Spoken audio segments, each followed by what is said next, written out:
எல்லோருக்கும் வணக்கம். என் பேர் கருணா. இன்றைக்கி நான் எங்கே இருக்கேன் அப்படின்னு பார்த்தீங்கன்னா மதுரை மாவட்டத்தில் வந்திருக்கேன். மதுரை மாவட்டத்தில் எங்கே இருக்கேன் அப்படின்னா கொங்கர் புளியங்குளம் அங்கே இருக்கேன். இந்த இடம் ஞாபகம் இருக்கா?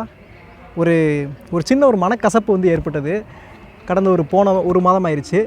அப்போது ஒருத்தர் வந்து ஒரு தண்ணி போட்டுட்டு வந்து பண்ணார். அப்போ வந்து ஷூட்டிங் எடுக்க முடியல.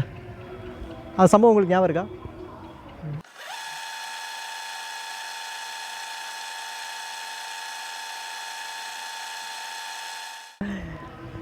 ஓகே, ஒரு நல்ல அனுபவத்தை கற்றுக் கொடுத்துச்சு அப்படின்னு சொல்லலாம் இந்த இடம். சரி, இப்போ இந்த வீடியோக்கு வருவோம். இந்த இடம் ஒரு அற்புதமான இடம் அப்படின்னு சொல்லலாம். மதுரையில் ஒரு மிகப்பெரிய ஒரு சமணர் மலை அப்படின்னு சொல்லலாம், கொங்கர் புளியங்குளம்.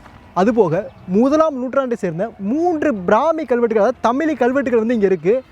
அற்புதமாக இருக்கும். அந்த தமிழி கல்வெட்டுகள் என்ன சொல்லுது? அதுபோக இங்கே நிறைய பெட்ஸ் இருக்குது. ஜெயின் பெட், சமண படுக்கை அப்படி சொல்லுவாங்க. 50க்கும் மேற்பட்ட படுக்கைகள் இந்த இடத்துல இருக்குது. ஒரு அற்புதமான விஷயம். மதுரையில் இந்த மாதிரி வேறு எங்கேயுமே வந்து கிடையவே கிடையாது அப்படின்னு சொல்லலாம். அது தென் தமிழகத்திலே இந்த அளவுக்கு கிடையவே கிடையாது அப்படின்னு சொல்லலாம்.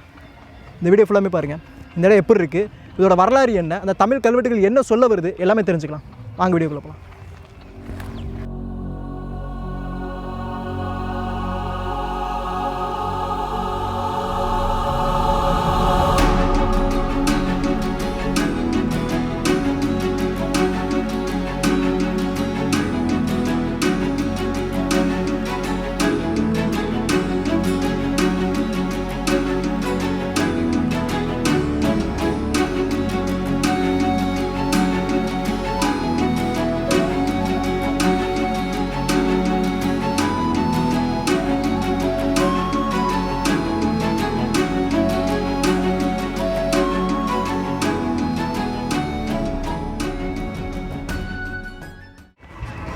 இப்போ இந்த இடம் வந்து தொல்லியல் துறை கட்டுப்பாட்டு கீழே தான் வந்துருக்கு.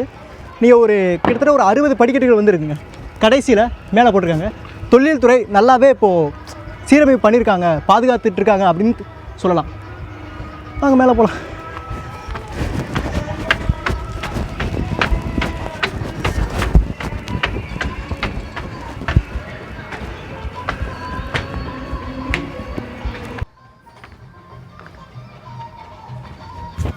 மேலே வந்தோம் அப்படின்னா முதல்ல பரவாயில்ல, தொழில் துறை நான் சொன்ன மாதிரி இங்கே பாருங்கள், வேலி போட்டிருக்கிறாங்க. உங்களால் சமண படுக்கைகள், ஜெயின் பெட்ஸ் அப்படி சொல்கிறத வந்து உங்களால் பார்க்க முடியும். தெரியுதா? இது எல்லாமே ஒரு சமண படுக்கை. தலையணையோடு இருக்குங்க. சரிங்களா? தலையணையோடு இருக்குது.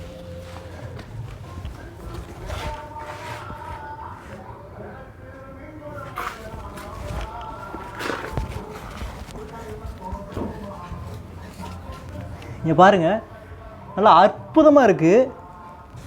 கிட்டத்தட்ட 50க்கும் மேற்பட்ட சமண படுக்கைகள் இந்த இடத்துல உங்களால் பார்க்க முடியும்.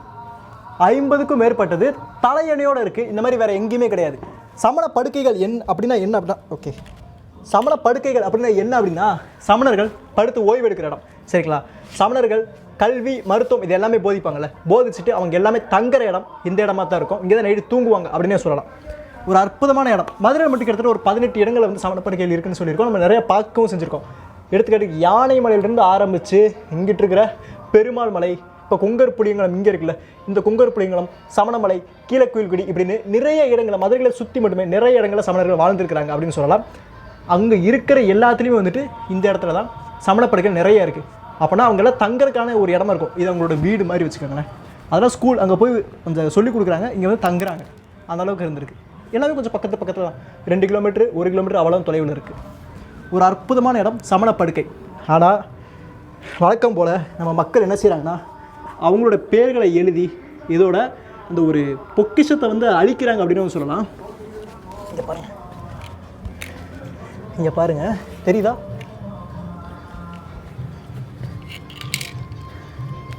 இங்கே பாருங்களேன், ஒரு சமண படுக்கை விடலை, எல்லாத்துலேயும் கிறுக்கி இருக்கிறாங்க. இது உள்ளுக்குள்ள வரைக்கும் போகுதுங்க. சரிங்களா? அங்கே போய் பார்க்கலாம் என்ன இருக்குன்னு.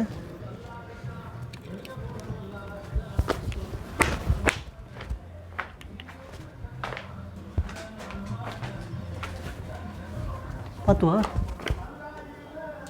ஓகே, இது முடிஞ்சிருச்சுடா குகை. ஆமாம், அங்கே பாரு, அங்கே போய் சரக்கு பாட்டில் போட்டு வச்சுருக்கேன். அவ்வளோ பிளாஸ்டிக் போட்டு வச்சுருக்கானுங்க.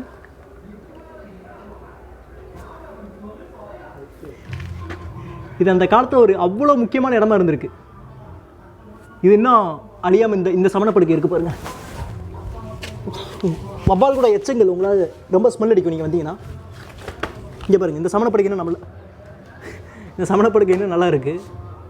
அங்கிட்ட 2 பேர் பட்டு கிடக்கு.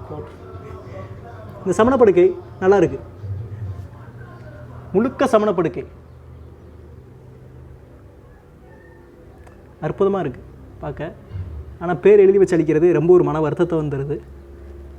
இது பக்கத்துலேயே வந்துட்டு ஒரு தமிழ் கல்வெட்டு இருக்குது, தமிழி கல்வெட்டு. 1ஆம் நூற்றாண்டை சேர்ந்தது. பிறகு கிட்டத்தட்ட ஒரு 1900 வருடத்திற்கு முந்தியது. தொழில்துறை கண்டுபிடிச்சிருக்கிறாங்க. நாங்கள் அதை போய் பார்க்கலாம். வந்தீங்கன்னா பார்த்து வரணும். இடிச்சுக்கிட்டிங்கன்னா சத்த பார்த்து வா.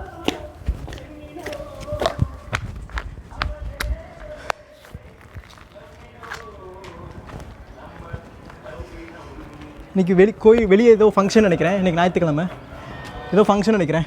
ரொம்ப சவுண்டு வச்சு சினிமா படம் ஓடிட்டுருக்கு. இருந்தாலும் நான் பேசுகிறத நல்லா கேட்கும் நம்புகிறேன்.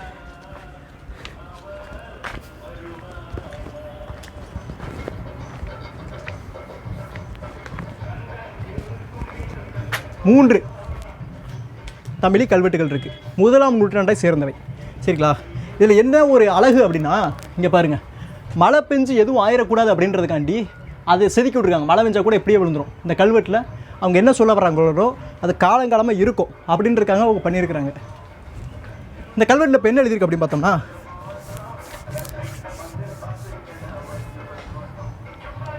குற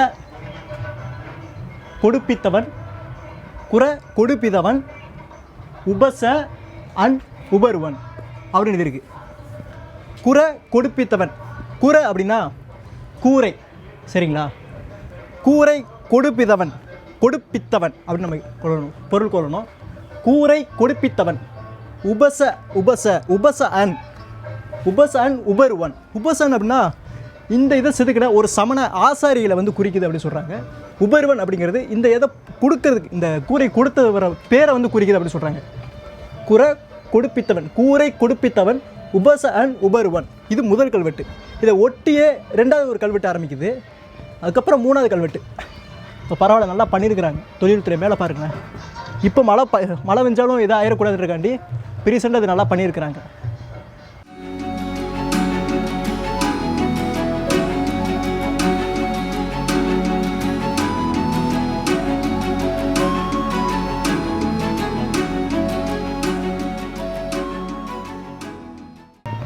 இரண்டாவது கல்வெட்டு இது என்ன சொல்ல வருது அப்படின்னா, குறு கொடல்கு ஈத்தவன், குறு கொடல்கு ஈத்தவன் செர் அதன் ஓன் அப்படின்னு சொல்லுது.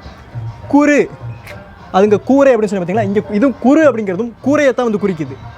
குறு கொடல்கு கொடுத்தல், கொடுப்பித்தவன், கொடல்கு ஈத்தவன், கொடுப்பித்தவன், கொடகு ஈத்தவன், கொடுப்பித்தவன் அந்த பொருள் கொள்ளணும். செரு அதன் ஓன் அப்படின்னு சொல்லப்படுது.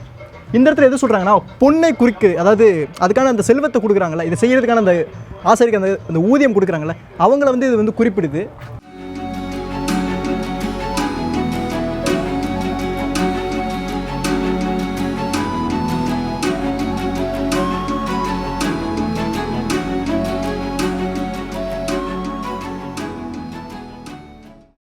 மூன்றாவது கல்வெட்டு இங்கே என்ன போட்டிருக்கு அப்படின்னா, பாகன் ஊர் பேராதன் இடன் பிடன், பிடன் இத்தவே பொன் அப்படின்னு போட்டிருக்கு.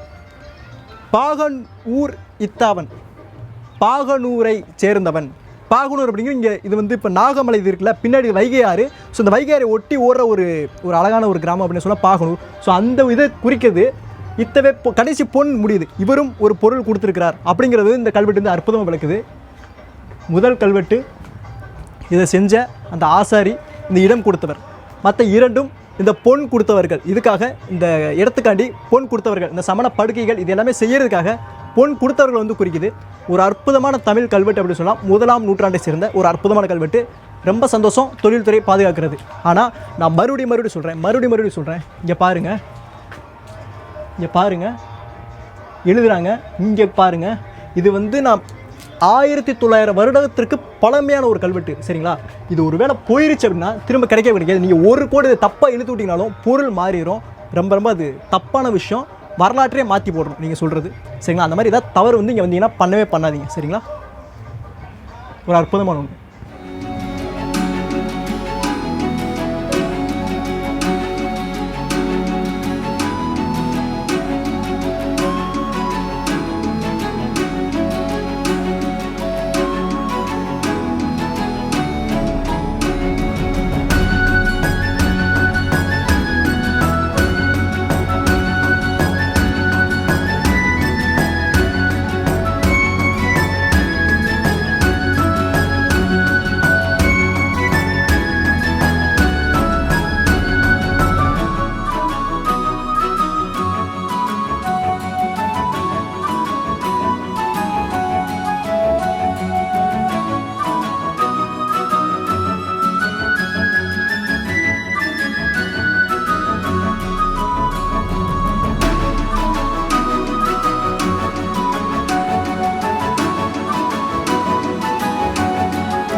தெரியுதா?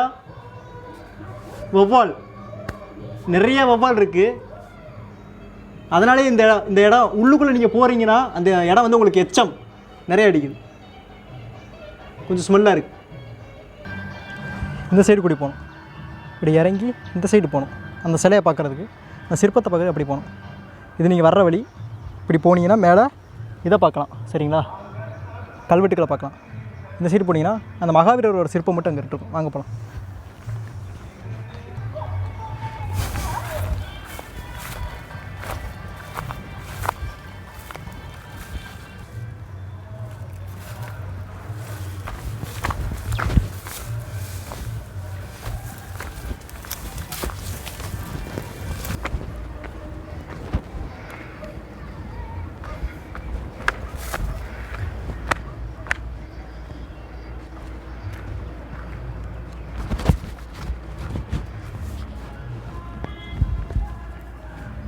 உங்களுக்கு தெரியுதா? மகாவீரர் அவரோட புடைப்பு சிற்பம். முக்குடைக்கு கீழே அவர் உட்காந்துருக்கிற மாதிரி இருக்குது.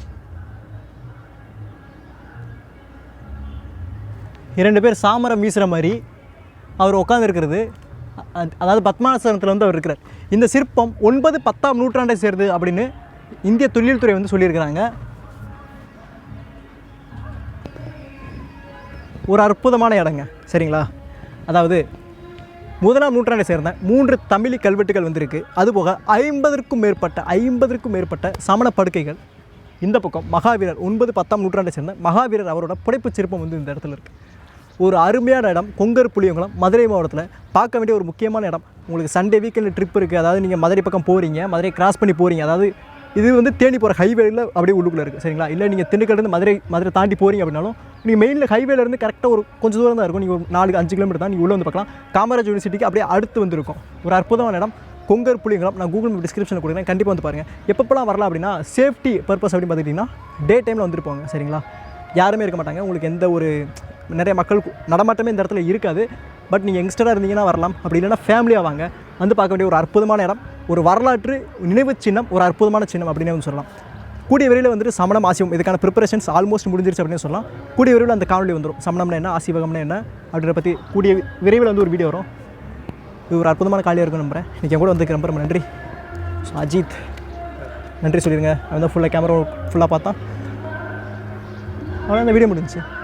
இந்த வீடியோ பிடிச்சி நினைக்கிறேன். இந்த வீடியோ பிடிச்சி லைக் பண்ணுங்கள், பிடிக்கலாம் டிஸ்லைக் பண்ணுங்கள், ஷேர் பண்ணுங்கள், சப்ஸ்கிரைப் பண்ணுங்கள். இதே மாதிரி ஒரு அற்புதமான இடம், ஒரு அற்புதமான 50க்கும் மேற்பட்ட சமண படுக்கைகள், இந்த மாதிரி ஒரு அற்புதமான ஒரு வரலாற்று நினைவு சின்னம் இருக்குது அப்படின்னா சொல்லுங்கள். கண்டிப்பாக நான் வருவேன். நெக்ஸ்ட் வீடியோவில் பார்க்கலாம் 5 மணிக்கு.